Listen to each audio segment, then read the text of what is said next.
Hello and welcome back to the next episode of Let's Build.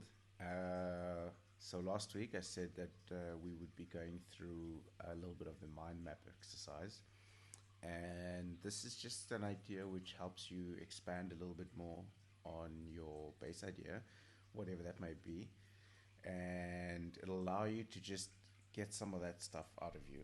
Um, and so this process is divided into two specific parts. The first part is like the very creative side, and the next part is like the more analytical and thinking side. So for the creative side, what we do is we go to our whiteboard or we go to whatever sort of online tool you want to use if you're not really keen to use whiteboards or post-it notes are not really your thing. And you sort of just want to, for like 10 minutes, just throw ideas at the canvas. Um, Sort of anything that comes up that's even remotely tangentially, like, sort of connected to what your idea might be. So in Pat Flynn's book, he's like, hey, just do this for 10 minutes. I took about 25.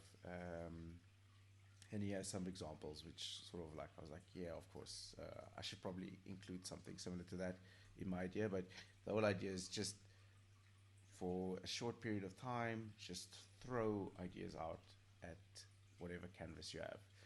And so that's exactly what I did. And you'll slowly start to get an idea of what it is exactly that I'm trying to build here. And all sort of oriented around the the Bitcoin space. So over here, I've got things like Bitcoin-backed rand-based loans, using things like a Bitcoin stablecoin, creating a forum, sort of podcast, a blog, doing interviews with people. Um, some are doing integrations with like some of Bitcoin's like new exciting technologies like the Lightning Network. Um, yeah, so I just try to do like as much of this as possible. Um, and yeah, so once you finish with this process, the idea is then that you sort of now need to think a little bit more about what your idea actually is. So we go to a sort of more structured process now where we are now busy um, sorting out idea, like sort of categorizing it. So I created a few separate categories for myself. One is community, uh, uh, the features of the product, the services of the product, and the content that I want to have surrounding the product. And so, yeah, we can see by the community section, I've put things like the forum, having a Bitcoin information center, which we can use to educate people, an education center where I guess that sort of ties in with the Bitcoin information center, where we can teach people about Bitcoin and finance, and and an outreach program where we can perhaps go into more disadvantaged communities, or teach people about finance, how to budget, or do various things.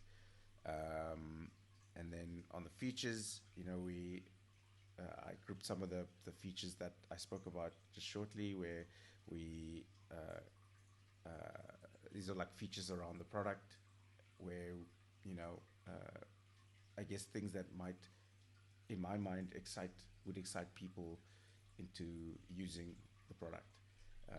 So whether that's you can earn interest on your collateral that you deposit, or if you want to be a liquidity provider for a loan, um, this is also a way where you can earn interest on your capital.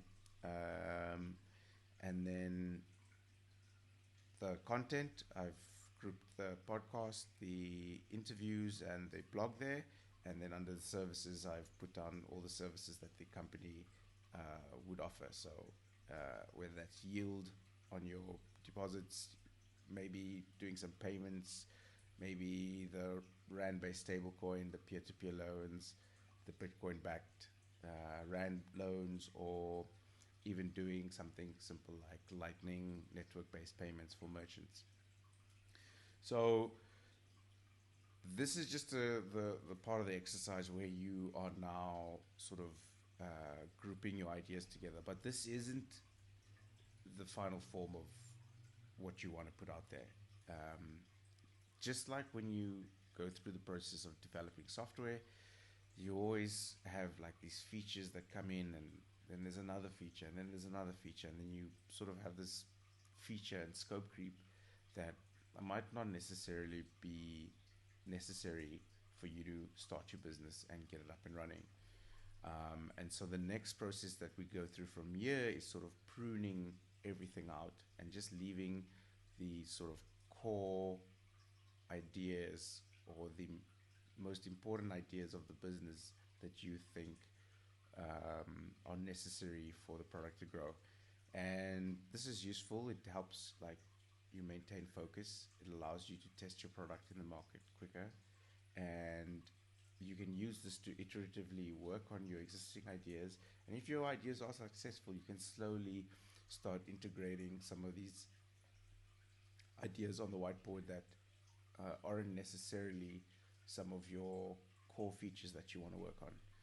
So then we go off to the next step, which is the pruning step. And now we're left with just a very sparsely populated whiteboard. And this is very useful for me because now I sort of know exactly what it is that I want to focus on. Um, I want to focus on creating a, community aspect of this product. So whether that is the forum, where this will be a lot of community engagement and we can get ideas and feedback on how to improve the product. A Bitcoin information center, which I think is fairly important, especially if people are interested in using these sort of novel products, and an education center. And those two will probably be merged into one. Um, yeah.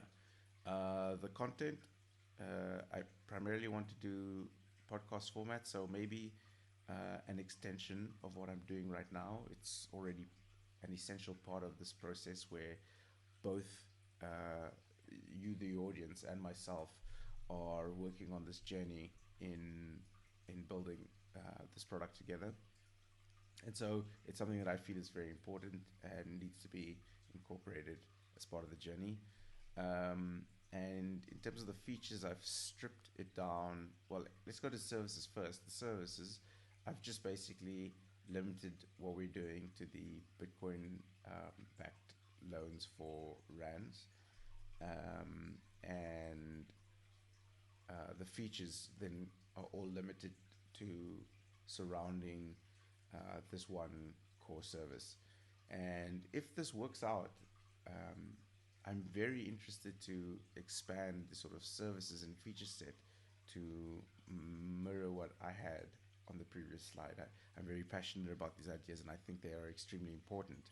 So, yeah, I think in total we pulled almost like 20 items off the list.